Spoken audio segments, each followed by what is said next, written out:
ඔය වියදම් කරන හැම සතයක්ම ආයෙත් කවදාවත් ලැබෙන්නේ නැහැ. චිත්තත තමයි ඒක. අනිත් දේ තමයි ඔයා සල්ලි ඉතිරි කරනවා කියන්නේ ඔයා මහාන වෙලා වගේ ජීවත් වෙනවා කියන දෙයක්වත් නෙවෙයිනේ. ඔයා අනිවාර්යයෙන්ම ජීවිතේ විනෝද වෙන්න ඕනේ. ඔයා ආස කරන දේවල් ඔයාට මිලට ගන්නත් පුළුවන් වෙන්න ඕනේ. ජීවිතේ විඳින්නත් පුළුවන් වෙන්න ඕනේ. මෙතන තියෙන රහස තමයි ඔයාට ඕනේ මොනවද? ඔයාට අවශ්‍ය මොනවද කියන දේවල් දෙකේ වෙනස ඔයා තේරුම් ගන්න ඕනේ. ඔව් ඒ වචන දෙකම එක වගේ වුණාට මේ වචන දෙකේ අදහස වෙනස්. ඔයාට දවසට රුපියල් 500ක් ඉතිරි කරන්න පුළුවන් කියලා හිතමු. ඒ කියන්නේ අවුරුද්දක් අවසානයේට ඔයාගේ අතේ රුපියල් 1,82,500ක් ඉතිරි වෙනවා. සමහර විට ඒ වගේ ජීවිතේ වෙනස් කරන බිස්නස් ඉන්වෙස්ට්මන්ට් එකක ආරම්භ වෙන්නත් පුළුවන්. නැත්නම් අවුරුද්දකට සැරයක් ජීවිතේ විඳින්න chance එකක මාසික වියදම් වෙන්නත් පුළුවන්. නැත්නම් ඔයාට ඉගෙන ගන්න අවශ්‍ය ලැප්ටොප් එකක්, කම්පියුටර් එකක් ගන්න තියෙන ඉතිරිය වෙන්නත් පුළුවන්. ඔයා සල්ලි ඉතිරි කරන එක ගැන හිතන්නේ මොනවද? මේ වීඩියෝ එක පටන් ගන්න කලින් ඒ ගැන පහලින් අනිවාර්යයෙන්ම කමෙන්ට් එකක් දාන්න. මොකද මේ වීඩියෝ එක බලලා ඉවර වෙනකොට ඔයාගේ අදහස සම්පූර්ණයෙන්ම වෙනස් වෙලා තියෙන්න පුළුවන්.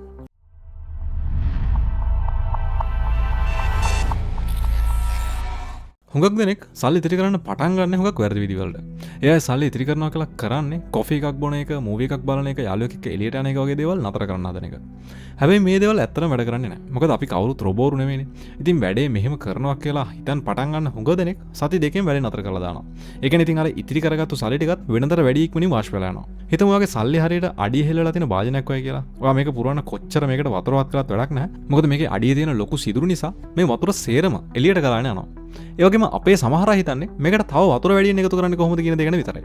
ඒ කියන්නේ එයා ඕවර් ටයිම් වැඩ කරනවා, තව නිමාඩු දවසෙත් වැඩ කරනවා. හැබැයි ස්මාර්ට් අය කරන්නේ ඉස්සලාම අර අඩියේ තියෙන සිදුරු ටික වහලා දාන එක. අපි දැන් කතා කරමු මේ සිදුරු ටික වහලා දාන ස්ටෙප්ස් මොනවද කියලා හරියටම පියවරෙන් පියවර.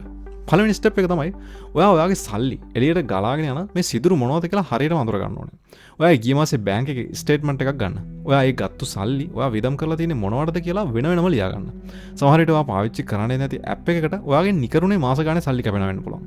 නැත්තම් ජිම් එකට ඔයා යන්නේ නැතුව බොරුවට සල්ලි ගෙවනවා වෙන්න පුළුවන්. නැත්නම් Spotify, Netflix වගේ ඔයා පාවිච්චි කරන්නේ නැති දේවල් වලට නිකරුණේ සල්ලි කැපෙනවා වෙන්නත් පුළුවන්. කොහොම හරි මේ සේරම දේවල් ලියාගත්තම ඔයාටම පේන්න ගන්නවා ඔයා කොච්චර දේවල් වලට නිකරුණේ සල්ලි නාස්ති කරනවද කියලා. දෙවෙනි පියවර තමයි ඔයා මේ ලියාගත්තු දේවල් වලින් අනවශ්‍ය දේවල් සේරම අදම අයින් කරන්න ඕනේ. ඒ කියන්නේ හෙට නෙවෙයි අදම අයින් කරන්න ඕනේ. මෙතනදී ඔයාට 100%ක් අවංක වෙන්නත් ඕනේ. ඇත්තටම ඔයා ජිම් එකට යනවද? නැත්නම් සල්ලි ගෙවලා නිකන් ඔහේ ගෙදරටලා ඉන්නවද? ඇත්තටම ඔයාට අර ඔක්කොම ස්ට්‍රීමින් සර්විසස් ඕනේද? ඇයි එකක් විතරක් මයිද?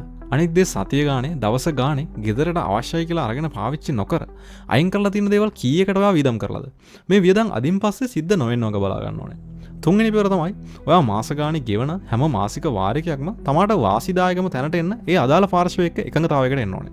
ඒ කියන්නේ ඔයාගේ දුරකථන ඇමතුම් සමාගමකට කතා කරලා ඔයාට අවශ්‍යම දෙයට විතරක් ගෙවන්න වෙන පැකේජ් එකකට මාරු වෙන්න.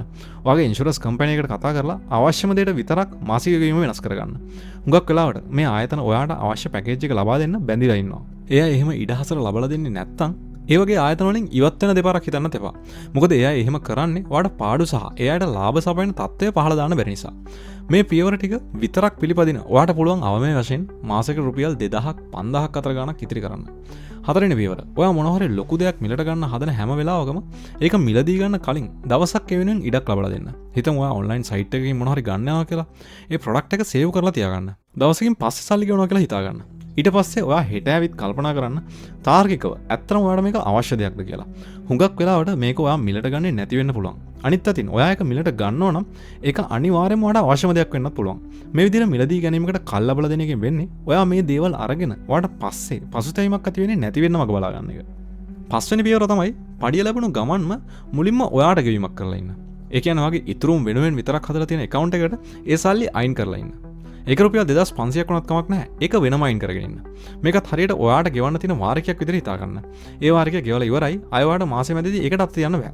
මුලින්ම මෙහෙම ඒ ඉතිරි අයින් කළාම ඒ සල්ලි හුඟක් කාලවට ඉතිරියක් විදිහට තියෙන අවස්ථාව වැඩි. මොකද ඉතිරි කරන්න මාසේ අන්තිම වෙනකන් හිටියොත් ඔයාට ඉතිරි කරන්න සල්ලියක් ඉතිරි වෙන්නේ නැහැ. මිනිස්සු හොඟ දෙනෙක් මේ ඉතුරුම් කරන්න අසාර්ථක වෙන්නේ එයා හදන්නේ පළවෙනි මාසෙම රුපියල් 50000ක් ඉතුරු කරන්න. එහෙම අවශ්‍ය නැහැ. පොඩිවට පටන් ගන්න. මුලින්ම රුපියල් 2500ක් මාසෙට ඉතුරු කරන්න. ඊට පස්සේ ඒක හරිය ලේසි වැඩක් කියලා Tamanට දැනෙද්දි ඊළඟ මාසේ රුපියල් 5000ක් ඉතුරු කරන්න. මේ විදිහට ටිකෙන් ටික ඔයාලට පුළුවන් ඉතුරුම වැඩිපුර සිද්ධ කරන්න.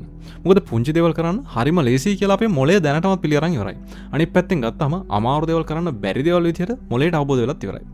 මතක තියාගන්න ඔයා ජීවිතේ ආස දේවල් අතපසු කරගන්න එපා. ඒ වෙනුවට ජීවිතේ අනවශ්‍ය දේවල් අයින් කරන්න පුරුදු වෙන්න. එතකොට ඒ නිසාම ඔයාට පුළුවන් වෙනවා ජීවිතේ තවත් ඔයා ආස විදිහට ගත කරන්න. ඔයා අනිත් අය ඉස්සරහා ලාභ විදිහේ මිනිස්සෙක් වෙන්න යන්න එපා. ඔයා මිනිස්සු ඉස්සරහා ස්මාර්ට් විදිහේ මිනිස්සෙක් වෙන්න. අදවා ඉතිරි කරන හැම රුපියලක්ම හෙට දවසේ ඔයාට ප්‍රයෝජනවත් වෙනවා.